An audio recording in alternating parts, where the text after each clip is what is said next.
Vamos ahora a hablar de revista de prensa, por supuesto, con Rosa Pérez Masdeu. Rosa, bienvenida, muy buena mañana de miércoles.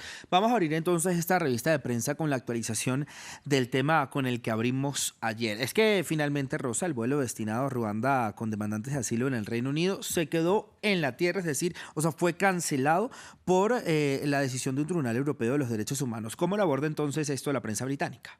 Buenos días, Raúl. Pues al contrario, ¿no?, de lo que veíamos ayer, que es que pues la mayoría de periódicos británicos no daban un espacio en portada a este vuelo que ayer tenía que despegar, hoy sí que destacan que finalmente, como bien decías, se quedó en tierra. Eso sí, recordar que el gobierno británico ya había pagado el $500.000 que costaba pues fletar este avión. Pero vamos a ver cómo lo destacan pues los medios que hemos seleccionado. Por un lado, The Guardian dice: caos mientras el primer vuelo a Ruanda fue cancelado por la justicia, y señala que tras una deliberación de 11 horas, el Tribunal Europeo de Derechos Humanos acabó cancelando los 7 casos, porque recordemos que eran 7 demandantes de asilo los que iban a ser trasladados forzosamente a Ruanda en este pues primer avión de esta política británica impulsada por el gobierno de Boris Johnson, que pretende pues mandar a Ruanda a los solicitantes de asilo del Reino Unido. Dice que, de hecho, los fallos del Tribunal Europeo de los Derechos Humanos se basaron en que, en un primer lugar, este tribunal suspendió el traslado forzoso de un iraquí de 54 años al que al 27 de mayo, según un informe médico, se declaró que había sido sometido a torturas. Y en base a esta primera suspensión del traslado de este hombre iraquí, acabó fallando el tribunal pues, en suspender los otros 6 casos. Dice The Guardian: la decisión es un golpe significante y avergonzante para Boris Johnson y su secretaria de Interior, Priti Patel, quienes prometieron mandar a miles de solicitantes de asilo a Ruanda. Priti Patel, por su lado, dice que el gobierno está decepcionado y que el tribunal no les impedirá hacer lo correcto. Y recordar lo que decíamos, que esta decisión fue un estudio caso por caso ayer, pero que en julio el tribunal analizará el conjunto de la ley.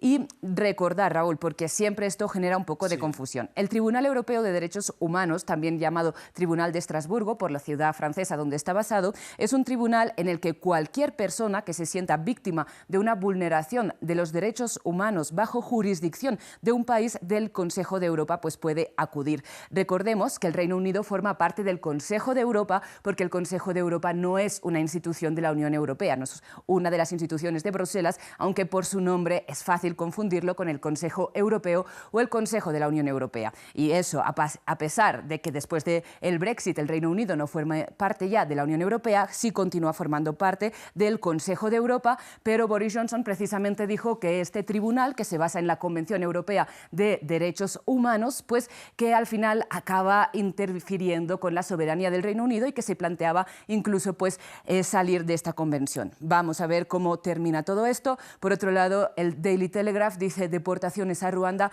bloqueadas por jefes europeos. Ya hemos explicado por qué europeos. The Independent, que era el medio que ayer sí destacaba en portada estas expulsiones, dice: el vuelo a Ruanda se queda en tierra para proteger los derechos humanos. Y The Times dice: jueces europeos bloquean las deportaciones a Ruanda. Y como señalábamos ayer, deportaciones es una forma de decirlo, porque las deportaciones hacen referencia a las devoluciones al país de origen de un extranjero, y en este caso pues se manda a Ruanda solicitantes de asilo que no son ruandeses.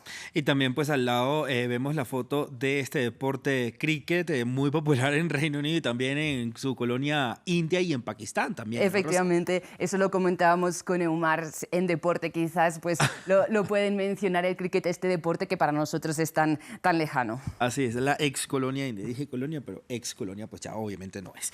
Vamos ahora con Peter Brooks en The Times, que hace una crítica satírica de este tema, Rosa. Exacto, vemos este avión, ¿no?, Rwanda Airlines, lleno del gobierno británico. Pues vemos a Boris Johnson encabezando esta lista, este grupo de expulsados, junto a la secretaria de Exteriores, Liz Truss, la encargada de esta política, junto a Priti Patel, la de Interior, y otros miembros del Ejecutivo británico. Y dice esta caricatura: la única forma moral de llenar vuelos solo de ida hacia fuera del país, no expulsar desmontar un poco el gobierno. Y recordemos que según The Times, una información que no ha sido, digamos, confirmada por la Casa Real Británica, incluso el príncipe Carlos habría calificado esta política, esta iniciativa de espantosa. Una política que, como decíamos, todavía no se ha ejecutado, bueno, y veremos al final si acaba pues siendo una realidad. Bueno, Rosa, muchísimas gracias entonces por esta revista de prensa del día de hoy. Ahí pues vemos esa crítica satírica a un gobierno también escandaloso como ha sido el de Boris Johnson. Rosa, muchísimas gracias entonces por toda la información. Nos vemos mañana con más de revista de prensa. Pasamos a saludar a nuestro primer invitado del día precisamente para ampliar ese tema.